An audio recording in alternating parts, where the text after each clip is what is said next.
Hey, what's up everybody? Kai here, welcoming you back to some more Lufia and the Fortress of Doom.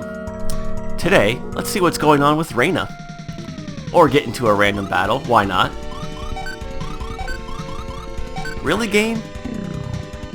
Well, I guess this isn't too bad because Agoro should level up.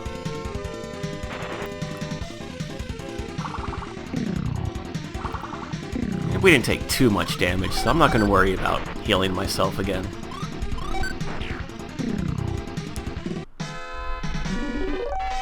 Wow, 7 strength. Go Agoro.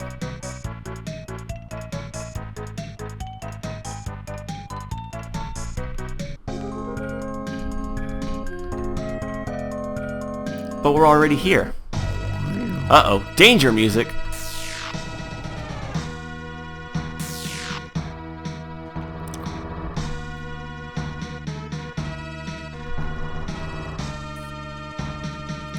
Get hype for boss time against the Phantasm himself. Alright, first things first is buffs and debuffs. After that, just go all out. And that's pretty much my strategy for this guy.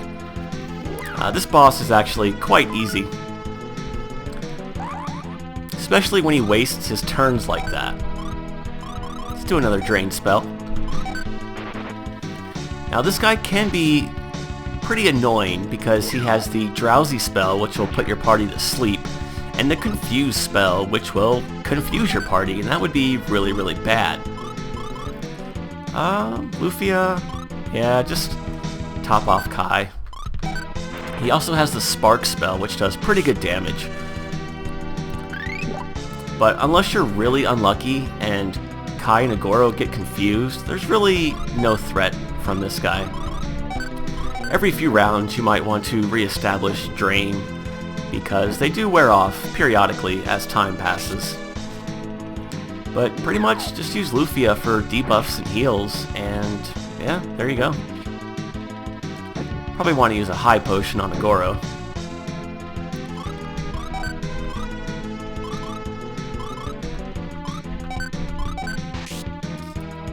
Yeah, bosses from this point on are going to be a lot easier than they were previously.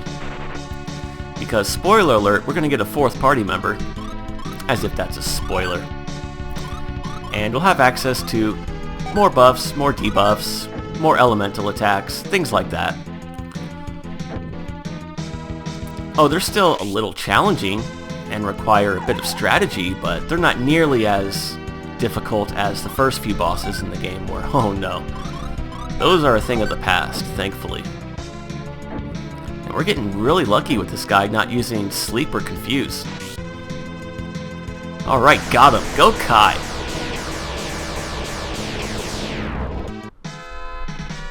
Ooh, Lufia almost leveled up again.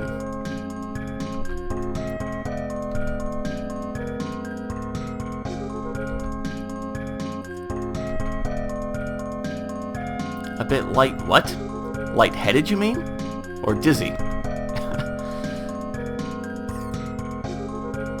Ah, she was possessed. Okay. Uh-oh. How did that happen? Mark didn't even participate in battle. Oh, you're screwed now. Yeah, you just destroyed a national treasure. I'm sure they'll just forgive you for that.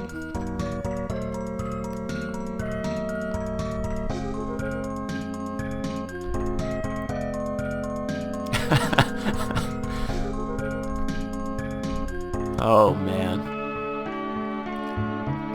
I like that line. And he's right. You know, if you saw the last episode, you know what Agoro's talking about. But anyways.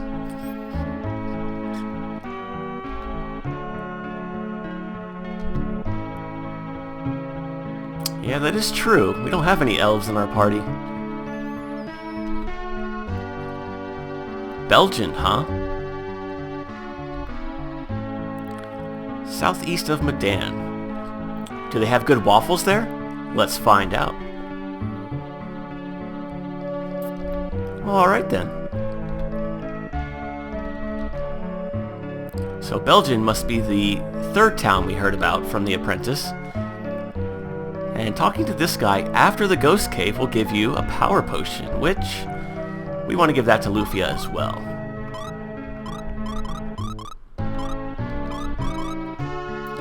Well, we're almost to Elfrea. Belgen is the third town that we have to pass through, so shouldn't be too much longer, right? Oh, game.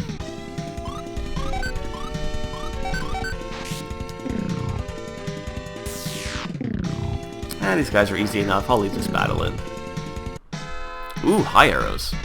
We're going to be putting those to use in the near future. Worry not. In fact... no, we'll just go with the bang spell. Thought about showing them off to you guys now, but probably not the best idea.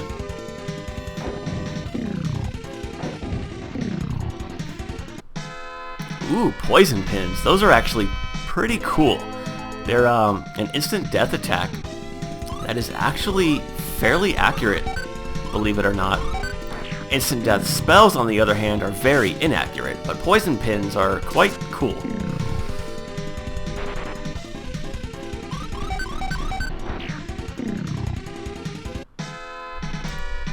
Man, why couldn't I get that lucky with drops from the ghost mails and sword spooks?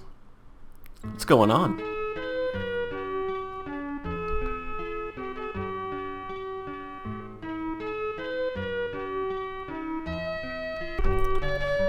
Alright viewers, we're back. Sorry about that interruption. I've been having some technical difficulties with my sound. And I think, or at least I hope, I resolved the issue. So let's get back to the people of Medan and see how they're faring now that the Hope Ruby is no longer around. Not that it was ever around to begin with, but you know what I mean. Oh, we made a fake one just to dick with you. Or that. It's nice to see the princess is actually coming clean about the whole thing, though. Yeah, you actually have to work for a living now. What a concept! No more free rides for you assholes. How do you know she's bowing? You can't animate that on a 16-bit sprite. Maybe if this were a PlayStation RPG. It's too bad this game wasn't ever remade for more modern-day systems. Oh well, I think the odds of that happening are slim to none at this point. Yay, happy music!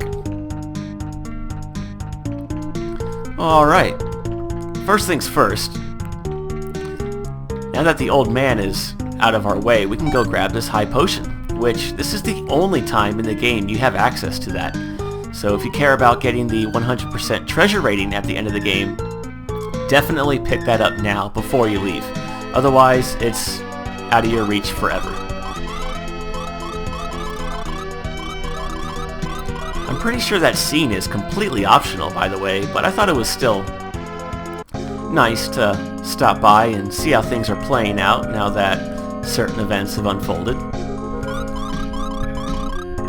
Let's go with the float spell here.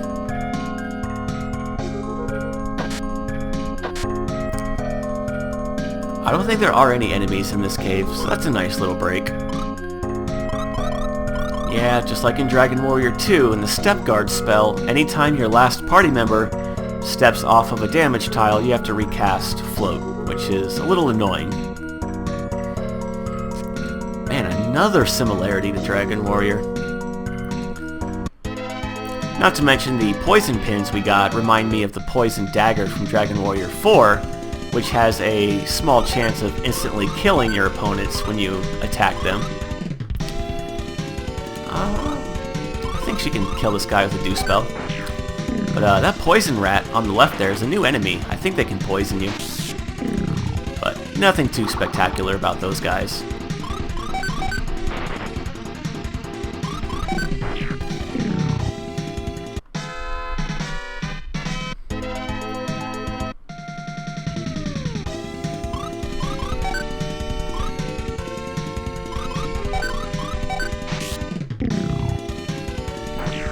Now that we're in the town of Belgen, Artea should be right around the corner.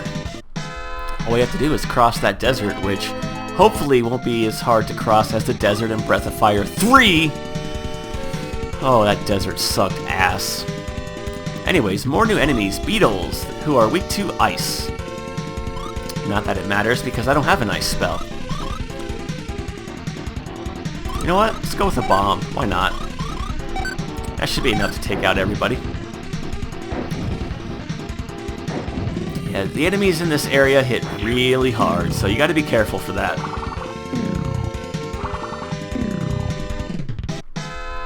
Hey, Lufia is about to level. Alright. Come on. Yes.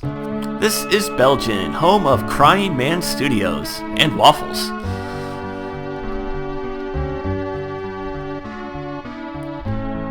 Man, these guys seem a little on edge. Yeah, you guys are dicks. Ah.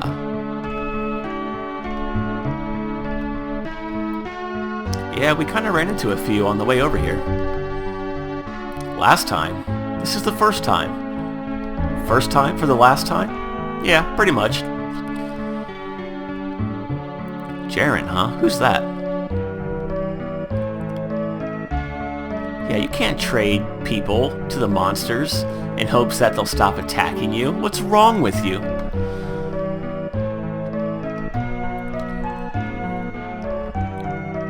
There's a weapon shop here, but nothing I care about, so we'll pass on that for now. Oh, I do want to save my game. It's been a while.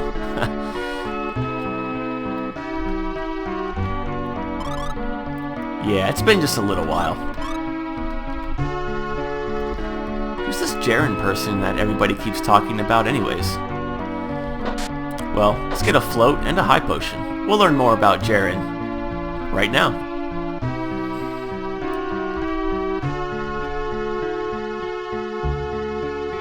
Yeah, that's true. Here we get a bind gourd and a power gourd. Alright. Can never have too many of those.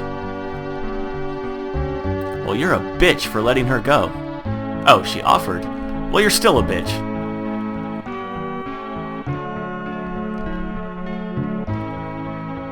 No, screw you. That's not our problem. No. Once again, just like in Dragon Warrior, this is a but thou must situation. And you have to say yes. It's the only way to advance the plot. Yes. Okay. To the cave to the southwest of here.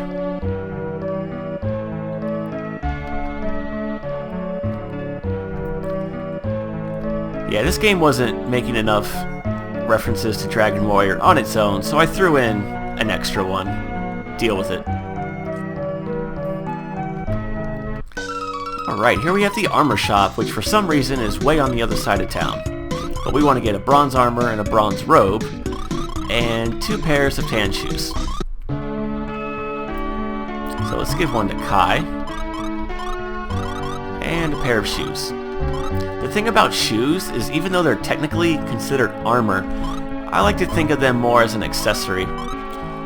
Because, well, at least for right now they improve your defense, but later on in the game, you'll see that their main function is to boost your other stats, such as strength and agility. So really, they're more like stat augmenters than defense items. If that makes any sense to you guys. And how is Lufia gonna wear a robe? Yeah, Rufia. Rufio! Yeah, but how is Lufia gonna wear a robe made of bronze? Doesn't seem very practical, game. Thing has to weigh like 300 pounds.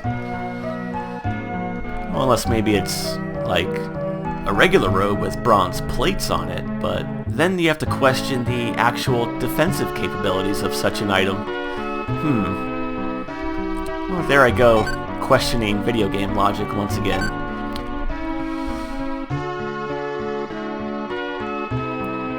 Looks like there's only one person with any ounce of sense in their heads. Everyone else is just like, we can't do anything about it, so we'll just sacrifice Jaren. Well, let's go to the inn, because for what I want to do next, you want to be at the maximum. No more, no less.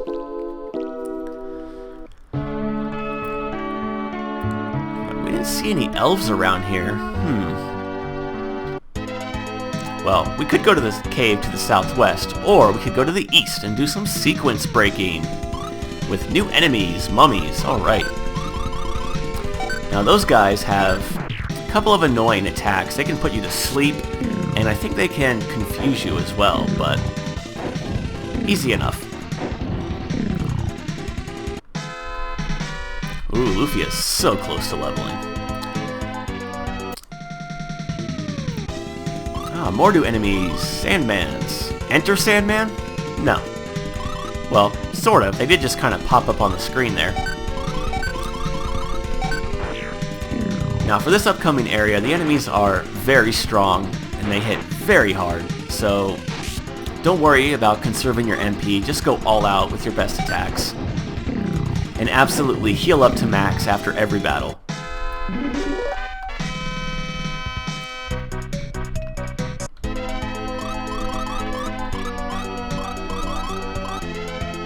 She'll be fine. It's only 6 HP. Alright. Let's see. More new enemies. Orcs and... what are those guys called? Red orbs. Now against those guys, I actually want to use high arrows and a bomb. Because red orbs can cast mirror on themselves, so going with spells is a little risky. They can also cast Dread, which lowers the defense, well, you'll see here, of your entire party, which is really, really devastating because the orcs have really high attack power to begin with, and now they're just gonna fucking wreck some serious face. Ow.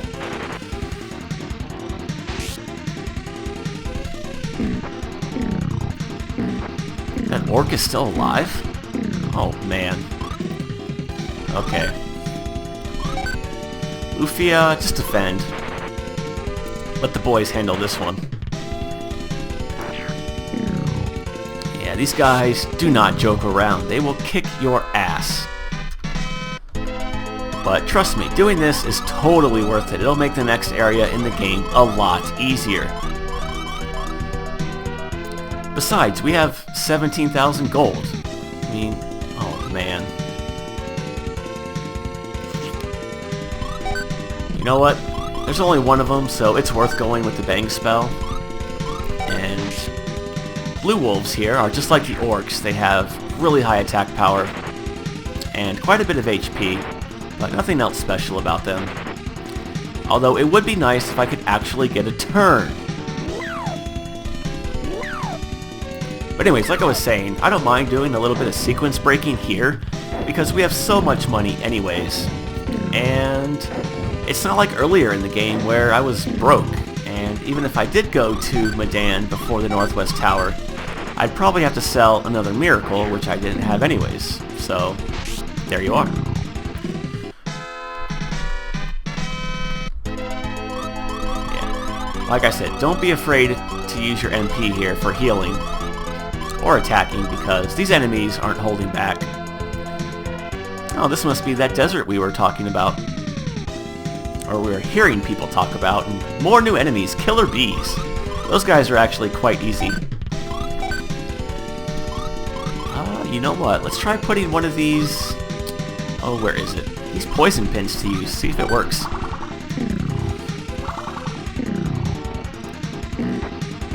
Alright, go Agoro. You suck, Kai.